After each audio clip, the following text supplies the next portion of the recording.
important thing to tell people is this is not deep fake. This is really the two of us. Yes, this is actually us. Wait, how do we know it's not deep fake? I don't know. I was going to ask you that. Possible. So, welcome. It's an honor to speak, and I think people are going to be very interested in the conversation. You know, we've spoken a number of times over the years. Had a lovely breakfast at your place in Israel, and it was wonderful to have that conversation. Well, I came out of it and I said to my wife, Sarah, this guy really knows what he's talking about. I said, he's the Edison of our time, and I think I probably dealt you a backhanded slap because what about the Tesla of our time? Got a long way to go before anywhere near Tesla, I think. But yeah, it was a great conversation. We touched on a number of subjects, and so we're at a very interesting juncture in the world from a technology standpoint. If you say there's so many things happening, if you were to plot the various types of technology on a chart, the modern era, and I'd say even just like really the last 20 years, certainly the last 100 years from the dawn of human civilization, the growth of technology just looks like a wall. Technology is improving at sort of a hyper-exponential rate, and we obviously want to make sure that the technology is something that benefits humanity and to the greatest extent possible. So, and we're going to go in depth into artificial intelligence, which is potentially the biggest civilizational threat. I say potentially, so I'm trying not to be sort of a scaremonger or something, but when you're talking about having something that is an intelligence far in excess of the smartest human on Earth, you have to say, at that point, who's in charge? Is it the computers or the humans? And there's some interesting ratios that I think are quite profound, like one of them being the ratio of digital to biological compute. So if you take also all the human brains and then all the computer circuits, and you say, what's that ratio? The ratio of digital to biological compute is increasing dramatically every year because the population of Earth is fairly static, but the output of silicon is dramatically increased. So basically at a certain point, with the percentage of compute that will be biological is very small. And anyway, some of these technologies, and I'm a technologist, and I bear some responsibility for the creation of artificial intelligence, at least, a little bit. And I think we just want to make sure that we're guiding things to a technological, a positive future and reduce the probability of a negative one. Well, I call it the blessing and the curse. 3,500 years ago when Moses steered the people, the children of Israel, to the promised land, and he was standing outside and he said, you're going into the promised land and you're going to find a choice between two things, a blessing and a curse. And he said, you better choose the blessing, which was the blessing of life, and not the curse of death. And I think in many ways we stand today at a juncture for all humanity where we have to choose between a blessing and a curse. The blessings of AI are amazing, and we see them already in Israel. We see them around the world. You can see the addition of decades of life to the human lifespan. Precision medicine dedicated to every person's genetic composition. Robots, I know you know nothing about this. Robots who care for the elderly. I think you're making some of them here. You could have precision agriculture and autonomous factories that create abundance beyond our imagination. What you call the end of scarcity, which is a departure in human history. You can have all these blessings. You can have the end of traffic jams, with above ground and in the air, AI-driven vehicles, all these things that are real promise. But at the same time, you've got the curse. And the curse could be manifold. It could be the disruption of democracy, the interference, the manipulation of minds, crimes, AI-driven wars that go uncontrollable, and what you said just now, which is the stuff of science fiction. I mean, we used to read these things. We used to read Isaac Asimov, that machines will control humans as opposed to the other way around. And I'll tell you, the worst thing about it is what you said earlier, which is that the pace of change is increasing so fast. I mean, it took us, centuries at least to adapt to the agricultural revolution. It took us maybe a century to adapt to the industrial revolution. We may have just but a few years, and then we're running out as we speak to adapt to the AI revolution. And I'm not sure that we are, certainly not in curbing the curses. And as a leader of a country that is an AI player and could be a big player if we have our way, and I think we will, then we want to increase the blessings for not only for ourselves, but for all of humanity. We've done that with other technological innovations that came out of Israel, but in many other places. But the real question is, what do we do? What do we do internationally? What do we do globally to contain the threats? Well, you can't be president of the U.S. last time I checked, right? But assume you are. Not officially. Not officially. Okay, so you're the unofficial president. What do you suggest we do to curb the curses and increase the blessings? Well, that's what part of this discussion is about. So I've actually met with a number of world leaders and to talk about AI risk, because I think for a lot of people, they don't, unless you're really immersed in the technology, you don't know just how significant the risk can be. And I think the reward is also very positive. So I don't want to be, I'm not. I tend to view the future as a series of probabilities. There's a certain probability that something will go wrong, some probability it'll go right. It's kind of a spectrum of things. And to the degree that there is free will versus determinism, then we want to try to exercise that free will to ensure a great future. So, and the single biggest rebuttal that I've gotten among leaders in the West with regard to AI is that, well, sure, the West might regulate AI, but what about China? Because to your point about which countries will have significant leadership in AI, China is certainly one of them, one of the very top, potentially number one.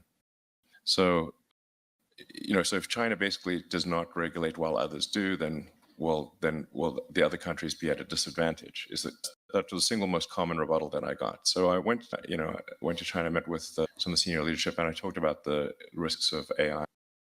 One of the points I made is that if you create a digital superintelligence, that digital superintelligence, if it is sufficiently powerful and care is not taken, that digital superintelligence could be in charge of China instead of the CCP being in charge of China. I think that argument must have gotten some attention. Yeah, they propose to be in charge, and bit of a dry house we got here.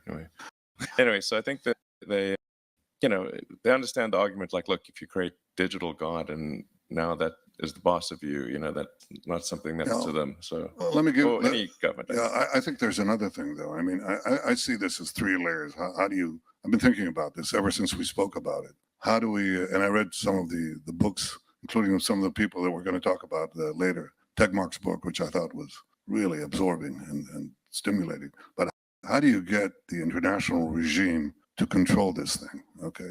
Well, okay. If you look at it and you look at, the first thing you can do is get like-minded states. I call them the like-minded smarts, to agree on a code of ethics and a code of conduct, and that's pretty easy. We can do it among us, within our countries and between our countries. And we can cooperate to ensure the blessings and curb the curse as much as we can. We do that in civil aviation, we do it in other things too. And we do that actually beyond the democracies. The second tier is the other regimes, the other systems. And there I look at nuclear weapons. Okay, how did we control nuclear weapons? Everybody says, well, we had treaties, we had arrangements. That's not what controlled nuclear weapons. What controlled nuclear weapons and gave us 75 years of nuclear peace? Basically MAD, what they call mutually assured destruction. That was enough, and I hope will be enough, to contain the curses inherent in these weapons of mass destruction. I think there is something beyond that machines will take over.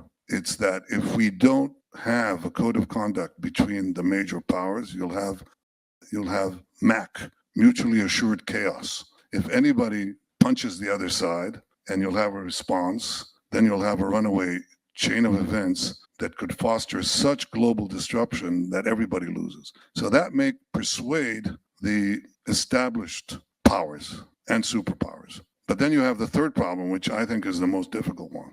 What do you do about what they call bad actors, which is a laundered way of saying rogue states, crime syndicates, runaway corporations? How about runaway individuals? I mean, like, remember the James Bond movie where you see the guy in some island and he's manufacturing the Spectre argument you have? But to do that, you need computation, you need big data, and you need basically algorithms and very able people. Could we trace that? Could we control that?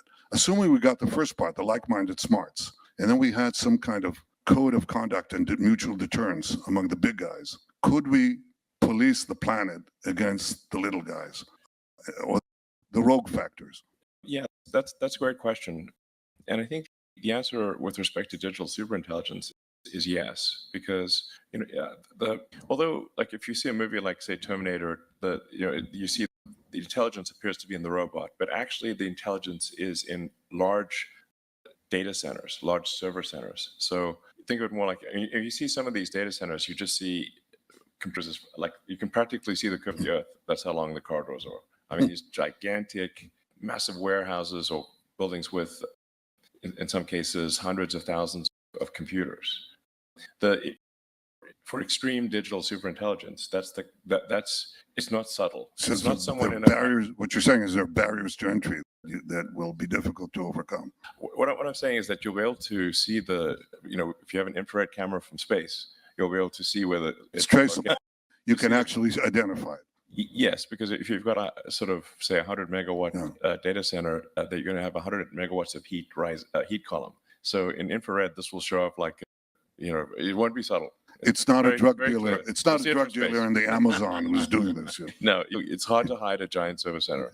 Maybe at the bottom of the ocean or something. But I mean, it requires a lot of capital. It's a lot of power, and it's not something that you can just sort of hide in a small location. Well, in the case of nuclear weapons, there are two principal components, which are the necessary and in many ways sufficient. And that is you have the capacity to enrich uranium, which requires these plants. And you have to have basically nuclear scientists. And the nuclear scientists you can fit in a room smaller than this to produce a nuclear device. Yeah. But you can trace the other component fairly well, so we know. And, we're doing our best to prevent it. Rogue states from having it, principally Iran. What you're saying is there's a definable universe, a small one actually, of capable actors in AI, which I think is good news. I mean, it allows, at least for the hope of some kind of regulation or some kind of controls over. Yeah, that essentially is what I think gives some hope for at least digital superintelligence. Now, you can certainly you should really think of AI as a spectrum, like a very wide range of simple AI that will do, automatic calendaring or something. Or in fact, one thing would be much appreciated is if we could apply a better AI for autocorrect on my phone, because that would be a great benefit. If the AI is so great, why is autocorrect to suck? Anyway, but there's varying degrees of AI that go from doing simple functions to levels of intelligence that I think are hard for us to comprehend as individuals. And at the very high level, the one that's least understandable requires massive amount of power, a large number of computers, and the right software and the right data and everything. So it's something you'd notice. It's not, difficult to hide. So sort of similar to uranium, you can sort of detect the uranium radiation, I agree with you. It's actually very easy to build nukes. Yeah. Well, we're trying to make it harder, doing our best. And I've devoted a good chunk of my adult life to preventing Iran from acquiring nuclear weapons because it's a bad actor. It's chance death to Israel, death to America, and they want to have ICBMs to deliver that threat. You don't want them to be able to reach Fremont or New York or Dallas or any place else and threaten you and blackmail you. Yeah, I'll tell you a funny anecdote about Iran in this case. So we've got permission from the U.S. State Department to turn on Starlink over Iran. And, so there's a few people are using it. And we got a sort of upset letter from the government of Iran. But actually, the letter was so polite that, I expected to be sort of angry or something. But it was polite to a degree that I think, like Charles Dickens level polite. And I was expecting to see, P.S. Death to America and Israel or something like that. They didn't have that. So I was like, they tried to kill the Secretary of State of the United States and the National Security Advisor. I mean, that's really chutzpah, Yeah. So don't be calmed. I just thought it was by Charles Dickens' language. No, it was very nice language, but I was like, sort of, it would have been just pretty epic if it said P.S. Death to America. Like, by the way, Death to America. Anyway, whatever. It's just. Well, that's an interesting subject, which I hope we can pursue later on today. But I think, I think these regimes basically are based on the ability to control the minds of their people. And to the extent that you can you can facilitate what I know you believe in deeply, which is pluralistic views to be heard. Well, people are discussing it all over the place in the free world. What makes the unfree world unfree is that you can't have this discussion. Yeah, You exactly. can't do anything. Right, totally. No, I think it's, I think the founders of the United States, or shortly thereafter, with the First Amendment being free speech, was a very wise amendment, because you said, why did they care about that so much? Is because the places that they came from, they didn't have free speech. So the places they immigrated from, the speech was, the press and everything was very much controlled. And to your point, I think if you don't have free speech and discussion of often difficult and contentious ideas that necessarily not everyone agrees with, then you don't really, it's very, very difficult to have an effective democracy, or because the people are voting based on the information that they receive. And if they do not know what's going on, or if they're fed a false narrative, then they cannot make their vote. They cannot vote sensibly because they don't have the information. Well, I know your commitment to free speech. I respect that, because I think it's it's the foundational thing of democracies, really. But I also know your opposition to anti-Semitism. You've spoken about it, tweeted about it.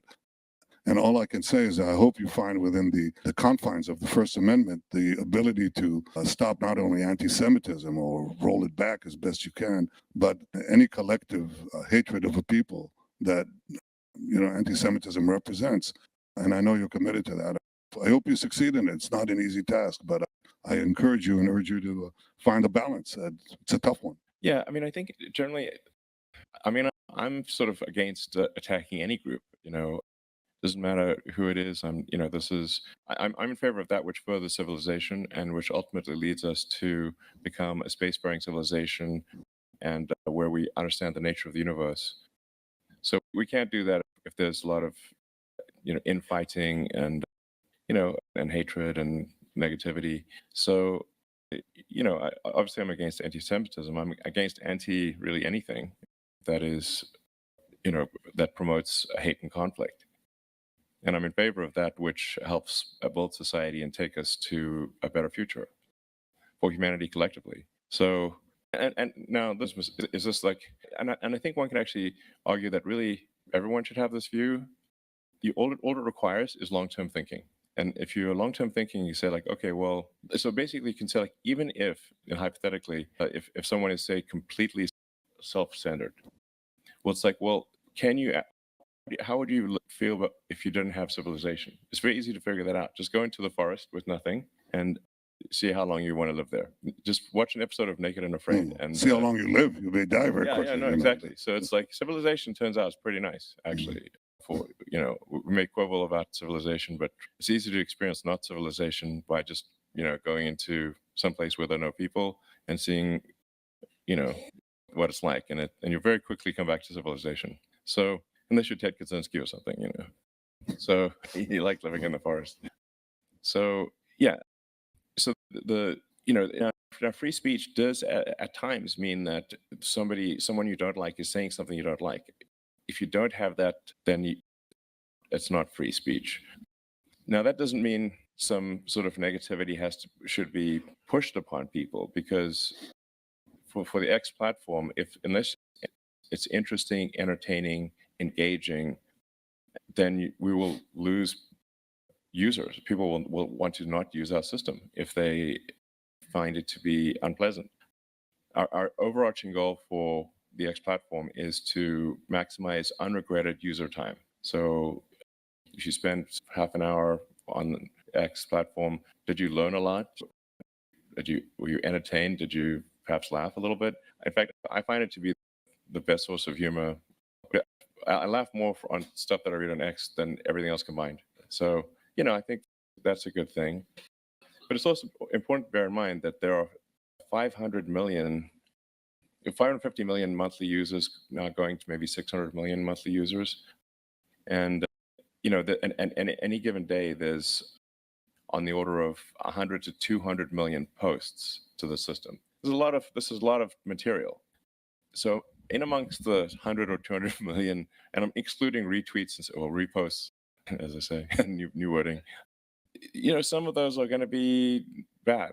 It's impossible to say, and you can't police it in advance, but you can say after the fact, oh, it's getting reported as hate speech. Okay, well, we're going to de-amplify. We're not going to promote hate speech. So because we think probably that's not what people want to hear, you know? Well, I think the other thing is that it doesn't stop you from coming out as you have and as I do on every possible forum and condemn anti-Semitism. You know, it's just this collective hatred of a people. You say they have to be banished. They don't have a right to exist. They don't have a right to a state of their own and so on. And the vile things that are said, I don't care if they come from the hard left or from the hard right or white supremacists or I don't know, ultra progressives. For me, that's something that I condemn, and I think that it's important to come out. And that's quite a separate question. The condemnation is quite separate from the question of access. The one access idea that I have, and I don't even know if it's technically possible, is to prevent the use of, bots, armies of bots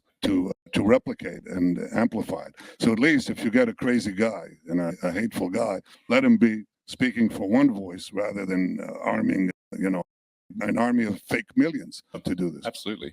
This is actually a super tough problem. And it's probably really, I'd say that maybe the single most important reason that we're moving to having a small monthly payment for use of the X system is it's the only way I can think of to combat vast armies of bots. Because a bot costs a fraction of a penny, call it a tenth of a penny. But if somebody even has to pay, a few dollars or something, some minor amount, the effective cost of bots is very high. And then you also have to get a new payment method every time you have a new bot. So that actually, the constraint of how many different, credit cards you can find, even on the dark web or whatever, and then so prioritizing posts that are written by basically X premium subscribers. And we're actually going to come out with a lower tier pricing. So, we want it to be just a small amount of money. This is and it's a longer discussion, but in my view, this is actually the only defense against vast armies of bots. Because as the AI gets very, very good, it's actually able to pass these sort of capture tests better than humans. In fact, one of the ways you might say, like, wait a second, this passing the test too fast. That must be a robot. It must be AI. Because a human would be much slower than. You're saying that all these things are happening at such a rapid exponential rate that our discussion, the means we're talking about, we're really so far behind the curve that we're not really addressing, as leaders of technology, leaders of nations, leaders of technological nations, we're not really addressing these massive changes that are changing humanity and our world and our future. Not in the future, it's right now. And we're not dealing with it. And I'm concerned, I'm coming here to talk about what we do because, nobody's done it before. Usually, I'm I don't want to say I'm a lazy reformer. I helped reform the Israeli economy from a semi-socialist economy to one of the most vibrant free market economies. But, I could do that by saying, look, let's look at what the successful countries did. And it was pretty easy. You could copy market economies. That was pretty easy. Hard to do, but easy to conceptualize.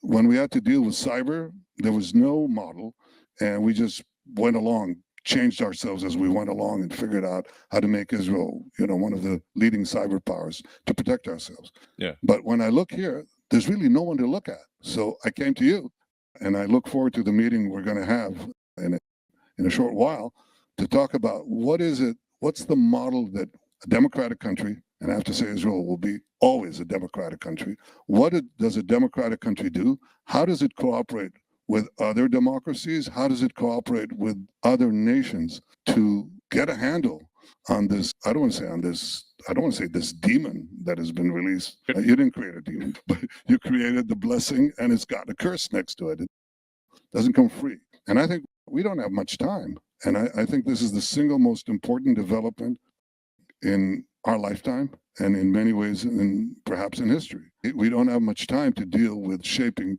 our future. And that is really my greatest interest for my country, but not only for my country, for everyone. I couldn't agree more. Actually, I guess before we bring the other participants on, speaking of Israel, there's, as you saw, some protesters outside. And, I've probably got the most amount of negative pushback from people at Tesla about this interview than anything else I've ever done. So if you could take a few moments to address, I think it's primarily the judicial reform question. Yeah. Well, it's a good opportunity to tell people who are protesting to at least so they know what they're protesting about, because I think many of them don't know. And there's a concerted effort to make sure they don't know. Look, the first thing I'd say is what I just said a minute ago. Israel was, is, and will always be a robust democracy. But it's changed I would say its character subtly and imperceptibly about 3 decades ago. And I'd say this all goes back to a very a very bitter day in Athens about 2,400 years ago. There's this, that's where it starts. Okay.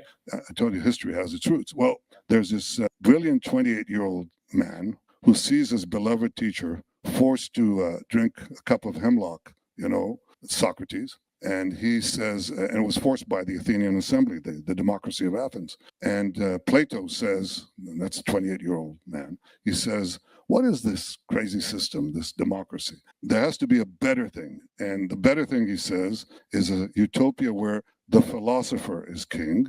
You know who the philosopher is? It's Plato. And he says, how will he govern? He'll govern with 300 guardians that he'll appoint, and they'll appoint their successors and so on. Now, this idea sort of ambled its way through the Middle Ages and was soundly rejected in modern times, first by John Locke and then Montesquieu, and then the fathers of the American Revolution. I mean, the curious thing was, Plato said you have to have elevated people, enlightened people to rule and not the masses, right? But then you had these brilliant people, Madison, Hamilton, all these guys, and they said, no, it's not the enlightened people. The people rule. It's we the people, not we the elites. We the people rule. But the way you rule and the way you balance in democracies, majority rule and individual rights, is a balance between the 3 branches of government. Okay? In Israel, that balance 30 years ago began to change. And we have the most activist judicial court on the planet. So it steadily arrogated to itself the powers of the legislature and the executive, where it basically decides.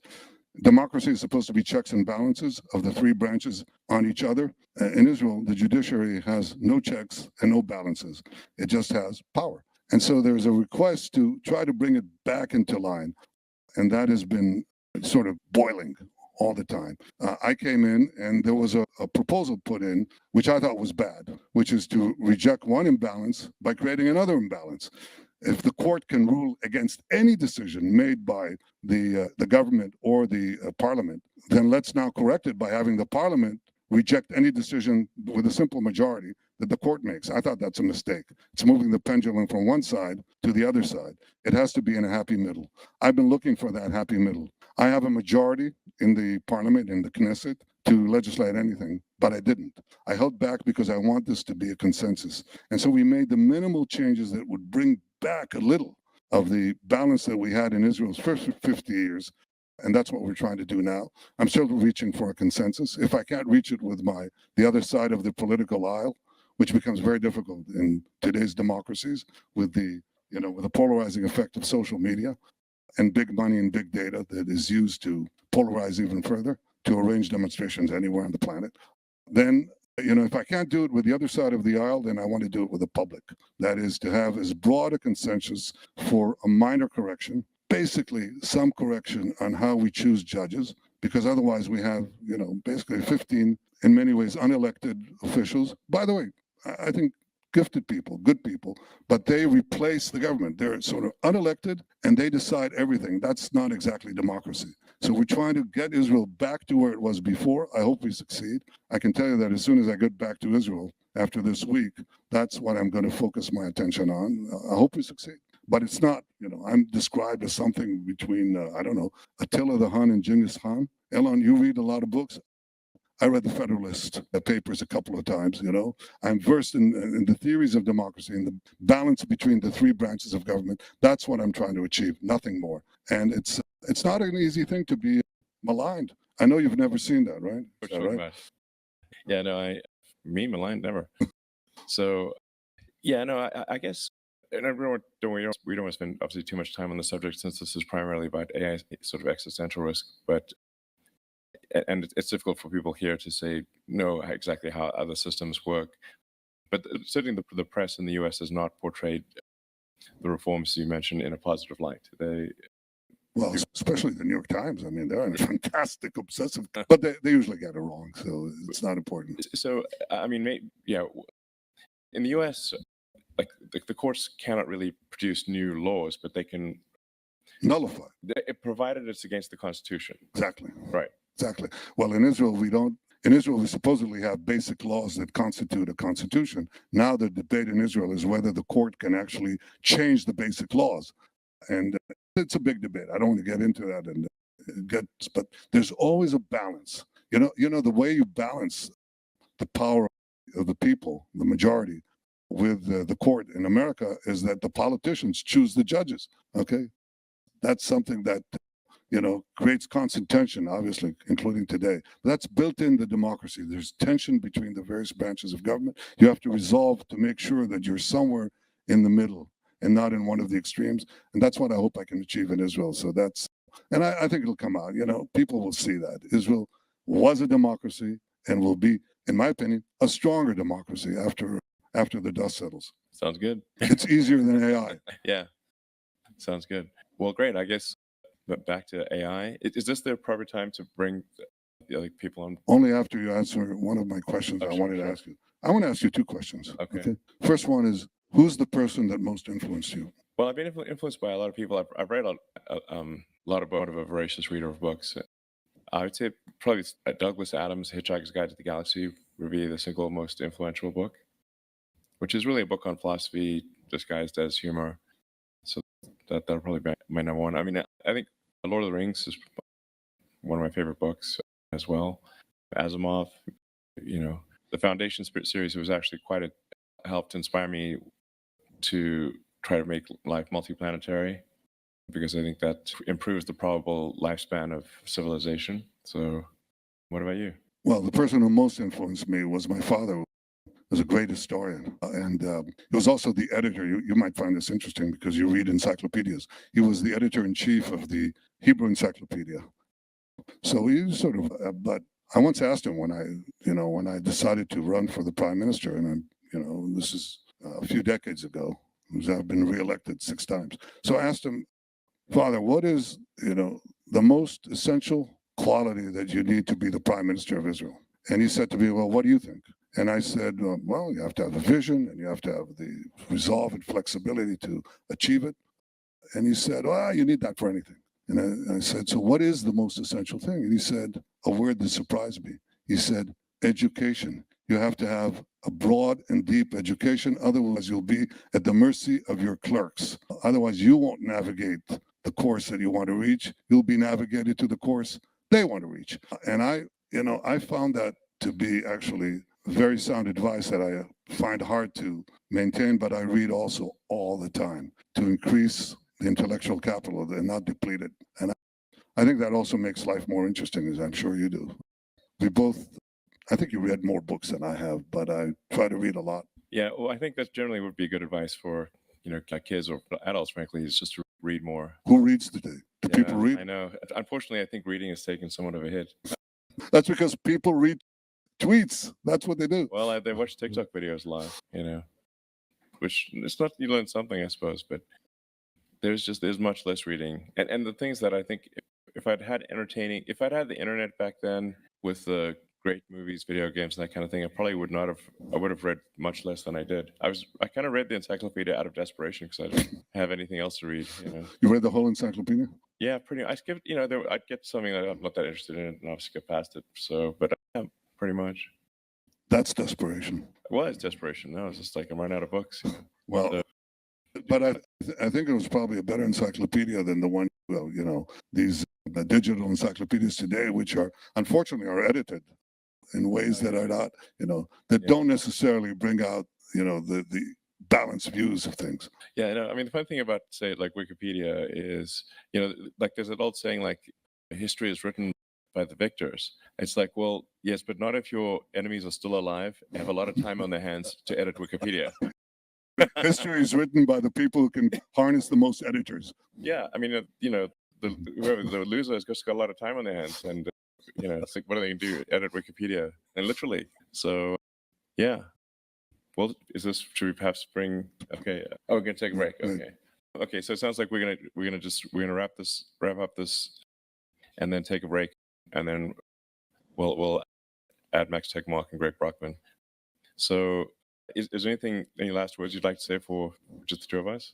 Well, I appreciate the opportunity to pick your brain on something that is so important for the future of my country and the future of the world. And I really think that we don't have much time. We don't have much time. Yeah. Well, one of the things maybe we'll do it another time, but I went to Hebrew preschool, and I can sing a pretty good Hava Nagila, So maybe I'm going to have a sing-off at some point. But I don't know if we have time today, but if you want to, go ahead. I'm not going to stop you. Well, we need some music.